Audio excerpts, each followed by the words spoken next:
สบายดีเมื่อทุกคนเนาะตอนนี้น้องทิพย์ก็หากะเลิกเห็นน้องทิพย์ว่าสิมือบ้านเนาะทุกคนมื้อนี้นะนี่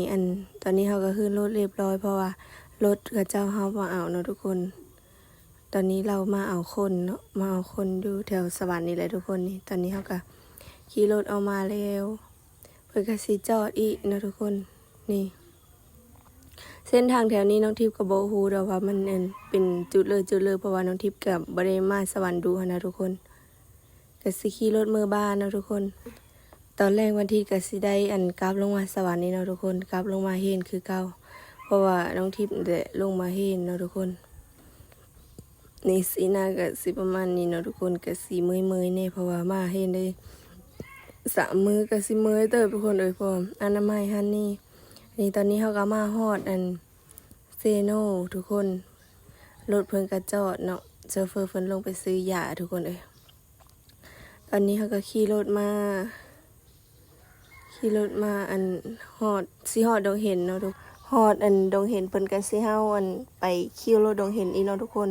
น้องทิพย์แล้วว่าสิถ่ายพี่ๆเบิ่งตอนระยะอยู่หอเนาะทุกคนแต่ว่าบ่ได้ถ่ายน้องทิพย์ก็บ่ฮู้จักว่าสิถ่ายเพิ่นเลยนะเพราะว่าอีกอย่างเขาก็ยังบ่ลืมกับหมู่กับครูเด้ว่าวันอาทิตย์สิมานี่เนาะน้องทิพย์ก็สิพยายามถ่ายให้พี่ๆเบิ่งเนาะนี่ตอนนี้ก็อยู่คิวรถดงเห็นทุกคนถ้าผิดพลาดประการเลยก็ต้องขอโทษขออภัยพี่ๆหลายๆเนาะไปหอดงเห็นถ้าไปซื้อเลยนี่จะเป็นเมืองพะลานเนาะทุกคนเฮาก็สิได้เวหน้ารถกลับคืนมาเนาะทุกคนนี่ตอนนี้ก็เวหน้ารถกลับมาแล้วก็สิ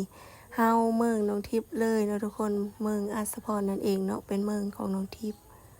นี่ทุกคนคลิปก็สิสั้นๆแน่มีพอซ้ำนี้เนาะทุกคนเพราะว่าน้องทิพย์ก็นอนหลับมาน้ำรถทุกคน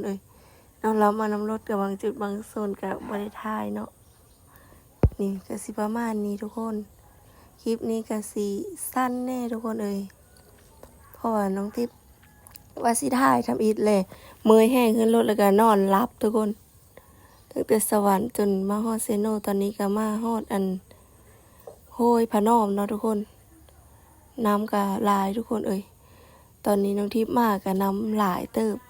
ก็เซิน2-3 มื้อที่ผ่านมาคือสิหลายเนาะทุกคนถ้าผิดพลาดประการเลยก็ต้องขอโทษขออภัยพี่ๆหลายๆเนาะคลิปนี้ก็สั้นๆนึงทุกคนน้องทิพย์ก็บ่ฮู้สิเว้าไปเลยนี่นอกจากคำขอโทษเนาะทุกคนขอโทษพี่ๆที่บ่ได้ถ่ายคลิปเบิ่งแล้วก็บ่ได้ลงตั้ง2-3 มื้อแล้วเนาะทุกคนน้องทิพย์บ่ได้ลงคลิปเฮาก็สิข้ามโขเนาะทุกคนอันนี้เอิ้นว่าโขโห้ยพระนอมทุกคนนี่น้ำบ่ค่อยหลายนึงอันนี้ก็มันลงเลยนะทุกคนน้ำนะก็สิข้ามโขไปก็ขอขอบเจอทุกคนที่มาติดตามรับชมเด้อขอขอบเจอพี่ๆที่เป็นกำลังใจให้น้องทิพย์มาตลอดเนาะขอขอบเจอหลายๆก็ขอกำลังใจจากพี่ๆต่อไปเด้อพบกันมื้อคลิปหน้าบ๊ายบาย